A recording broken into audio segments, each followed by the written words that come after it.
Hello, you handsome humans.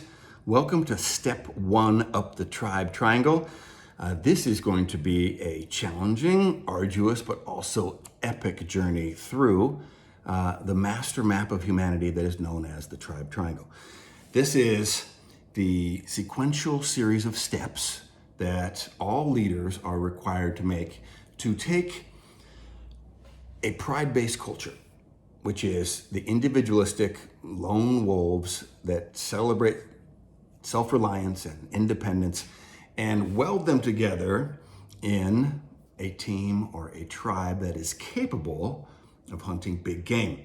Now, the big game of humans during these eras, well, that's freedom. It's significance, it's meaning, it's purpose. These are all the things that drive all of those big profit levers that we're all working towards, which is engagement and retention, innovation, commitment, risk-taking. All those things that drive sustainable success are going to come from what we're going to call culture, okay?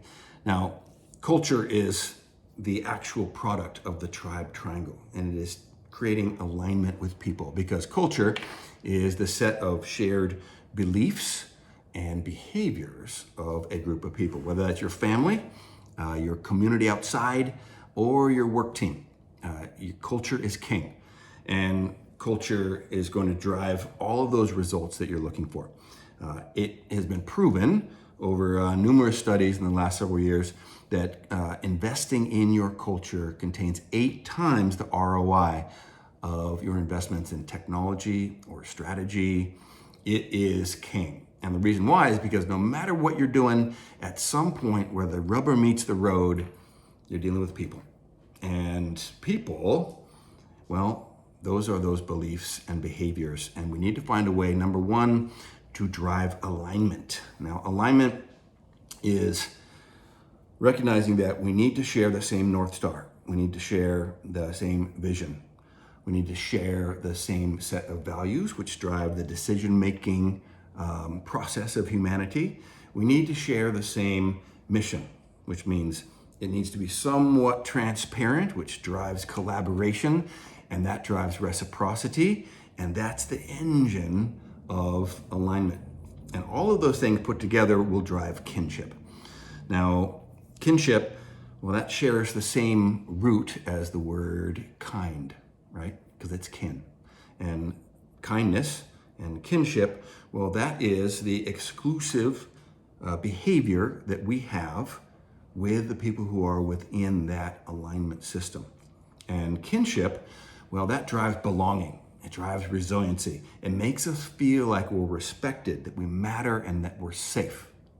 Now, all of that sense of belonging and safety, which not only drives well-being and morale and engagement, but it also drives a lot of risk-taking, because we can start now playing some offense. We don't have to scavenge anymore. We don't have to hunt rabbits.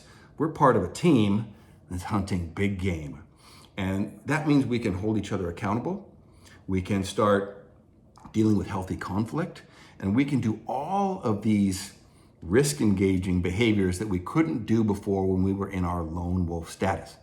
So, healthy conflict drives sustainable results.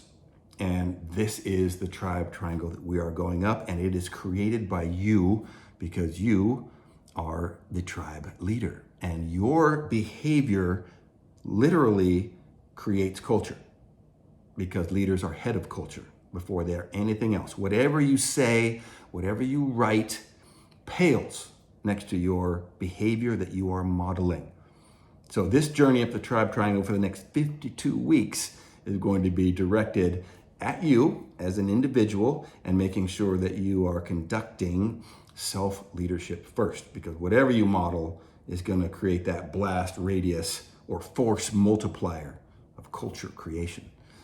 And then secondly, you push that out and down and up to your people, and that's environment shaping. And we're going to be going through all of these stages throughout the next 52 weeks. A couple notes on this. Firstly, there is a big distinction between tribe, which is something that we are programmed to need. We are evolved to be in tribe systems. These are deeply collaborative, intimate, mission-oriented, values-driven, small organizations. It's deeply fulfilling. And if you were in the military, if you were in team sports, you know that feeling and you have always tried to get it back. So tribe is powerful. It is something that we are absolutely desperate for.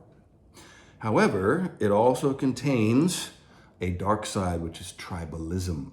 And this is an important distinction because it is exclusive. And that is a dynamic that you know very well if you are in sports, the military, or you're in a competitive organization.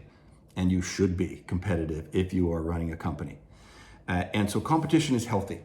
It's normal. And we have dismissed that in our current culture, but you need to compete. You need to evolve or you die. So we need to be very welcoming and nurturing about competition and healthy conflict and innovation and accountability and all those things, but realize that there is tribalism lurking. And I'd like to give a little note, and I got this from my good friend, Mr. Love Jefferson. He's an NFL player. And when you play on the line in the NFL, you want to learn to love the men next to you more than you hate the men across from you.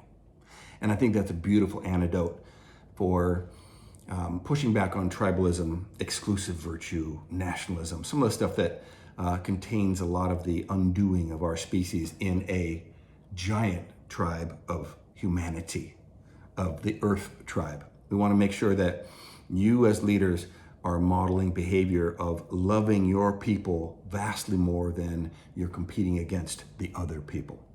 So, as we go through this journey on those 52 steps up that tribe triangle, at the end of every week, I'm going to be giving you a couple writing prompts.